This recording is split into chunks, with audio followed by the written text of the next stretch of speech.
Sebanyak 99 penderita tuberkulosis TBC menjalani rawat inap atau opname di Rumah Sakit Umum Daerah Chud Moutia Aceh Utara. Angka itu terhitung sejak Januari hingga Juni 2025 atau triwulan pertama. Humas RSUD Chud Moutia Aceh Utara, Dr. Harry Laksamana, mengatakan penanganan penyakit TBC di RSUD Chud Moutia dilakukan melalui dua proses. Pertama yakni rawat jalan, pasien berkonsultasi atau memeriksa langsung dengan dokter paru-paru. Perawatan jenis ini terjadi keberlangsungan di puskesmas. Jumlah pasien TBC yang melakukan rawat jalan sebanyak 2.400 orang. Per hari untuk pasien dewasa 30 hingga 40 orang, sedangkan anak-anak 3-5 orang. Proses kedua, kata Dr. Heri melalui perawatan inap atau opname. Pasien TBC ini sudah mengalami masalah seperti batuk darah, sakit dada dan terjadi komplikasi penyakit lainnya.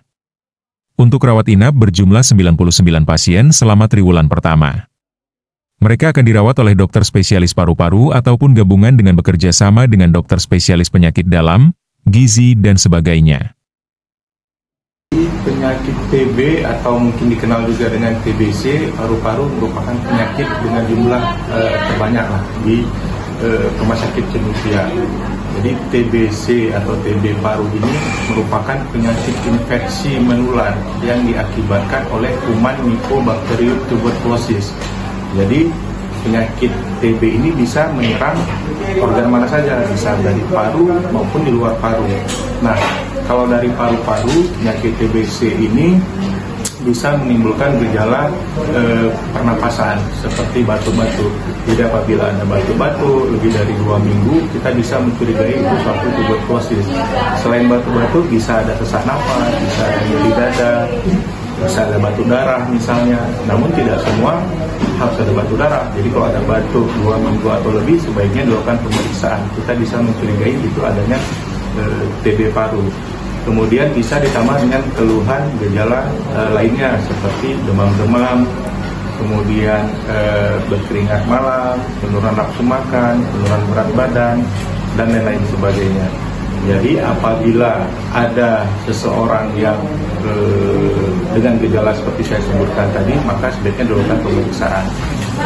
Datang ke keluhan ataupun gejalanya ini bisa berbeda-beda. Artinya kalau dia terkena pada TB paru, maka keluhannya ke keluhan pernapasan. Tapi kalau dia TB di luar paru-paru seperti TB tulang, TB kulit, TB otak dan lain sebagainya, maka keluhan ataupun gejalanya lebih ke organ yang terkena. Penyakit TB ini diakibatkan oleh kuman, jadi kumannya ada, bukan karena penyakit santet, guna-guna ataupun penyakit keturunan. Di masyarakat kita sendiri, hal-hal atau mitos-mitos ini masih dipercaya atau masih terus berkembang. Seringkali kalau kita ceritakan bahwa atau kita sampaikan bahwa seseorang menderita sakit TB, terjadi penyangkalan karena merasa di keluarga ataupun keturunannya sebelumnya tidak ada sakit TBC. Nah, jadi masih beranggapan bahwa TBC ini sakit keturunan atau genetik. Padahal TB ini diakibatkan oleh kuman Mycobacterium tuberculosis. Bagaimana cara penularannya atau bagaimana seseorang bisa menderita TB paru? Jadi TB paru ini apabila seseorang sudah ada kuman TB di dalam tubuhnya, dia menular melalui droplet istilahnya. Kemudian batuk, bersin, ataupun berbicara, kuman TB yang ada di dalam tubuhnya itu akan keluar terhiruplah oleh orang di sekitarnya. Terhirup oleh orang di sekitarnya, kemudian tergantung dengan respon tubuh seseorang itu lagi. Apabila respon tubuhnya kuat, kuman TB-nya dalam artian bisa kalah, dia akan dorman, TB-nya tidak aktif. Nah, namun apabila daya tahan tubuhnya lemah ataupun turun, kuman TB-nya aktif sehingga menimbulkan gejala-gejala TB dan disebut dengan sakit TB. Untuk penderita rata-rata usia berapa? Usia sakit TB ini bisa menyerang berbagai jenis usia. Jadi tidak ada range yang harus orang tua, harus anak muda ataupun anak-anak. Jadi anak-anak bisa kena, pada dewasa bisa kena, laki-laki bisa kena, perempuan bisa kena. Memang kalau berdasarkan jenis kelamin yang paling sering terkena biasanya adalah laki-laki dibandingkan perempuan. Salah satu faktor yang mempengaruhinya karena aktivitas mobilisasi laki-laki lebih tinggi daripada perempuan yang mungkin kebanyakan di rumah daripada di luar.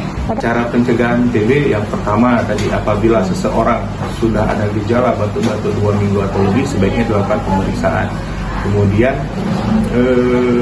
batuk jangan sembarangan, jangan buang ludah sembarangan. Kemudian gizinya dijaga. Kemudian dalam rumah sirkulasi ventilasi rumah harus bagus. Dan yang paling penting, apabila di dalam satu rumah, dalam anggota keluarganya ada yang menderita sakit TB, sebaiknya anggota keluarga di dalam rumah yang lain juga dilakukan pemeriksaan. Karena TB ini menular, jadi satu yang minum obat, yang lain tidak, padahal sudah ada TB-nya. Jadi bolak-balik sehingga tidak selesai sakit TB-nya. Untuk pengobatan butuh waktu berapa lama, Dok? Nah, saat ini di Indonesia masih berlaku pengobatan dengan 6 bulan, minimal 6 bulan dengan kombinasi obat. Nah, memang ilmu pengetahuan terus berkembang. Di luar dari WHO juga sudah ada panduan pengobatan yang lebih cepat, hanya 4 bulan, namun belum diterapkan di Indonesia.